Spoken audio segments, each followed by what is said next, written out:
দীর্ঘ ১৭ বছর নির্বাসন শেষে দেশে ফিরে এখন বাংলাদেশের রাজনীতির কেন্দ্রবিন্দুতে তারেক রহমান। যুক্তরাষ্ট্র ভিত্তিক প্রভাবশালী সাময়িকী টাইম ম্যাগাজিন বুধবার তাকে নিয়ে বিশেষ প্রতিবেদন প্রকাশ করে। সেখানে তাকে আখ্যা দেয়া হয়েছে বাংলাদেশ প্রডিগাল সন বা প্রত্যাবর্তনকারী উত্তরাধিকারী হিসাবে। কণ্ঠস্বর ভাঙা ও শারীরিক দুর্বলতা সত্ত্বেও সক্রিয় রাজনীতিতে ফিরতে বদ্ধপরিকর তারেক রহমান। দেশে ফেরার পরপরই তার মা ও সাবেক প্রধানমন্ত্রী খালেদা জিয়ার মৃত্যু তাকে ব্যক্তিগতভাবে ভীষণভাবে নাড়া দিলেও রাজনৈতিক দায়িত্ব পালনে তিনি অনড়।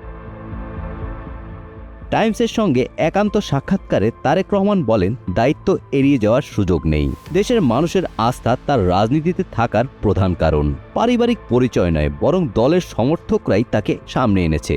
তারেক রহমান স্পাইডারম্যান সিনেমার একটি সংলাপ উদ্ধৃত করে বলেন, বড় ক্ষমতার সঙ্গে বড় দায়িত্ব আসে। আমি মনে প্রাণে এটি বিশ্বাস করি। দেশে ফেরার পর এটাই তারেক রহমানের প্রথম সাক্ষাৎকার। প্রতিবেদনে উল্লেখ করা হয়, আসন্ন ১২ ফেব্রুয়ারি জাতীয় নির্বাচনে তারেক রহমান পরিষ্কারভাবে এগিয়ে থাকা প্রার্থী। সাম্প্রতিক জনমত জরিপ অনুযায়ী তার নেতৃত্বাধীন বিএনপির প্রতি প্রায় ৭০% ভোটারের সমর্থন রয়েছে, যেখানে নিকটতম প্রতিদ্বন্দ্বী জামাত ইসলামের জনসমর্থন মাত্র ১৯%। অতীতে বিএনপির শাসনামলে দুর্নীতির অভিযোগ অস্বীকার করেছেন তারেক রহমান।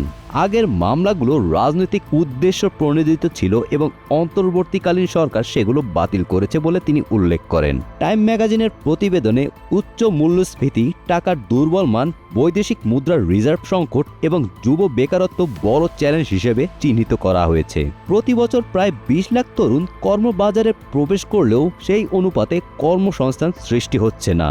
এই বিষয়টি তারেক রহমানের জন্য বড় পরীক্ষা বলে উল্লেখ করেছে time.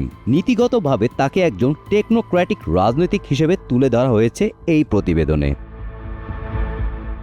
Golam Rabbani, Times today.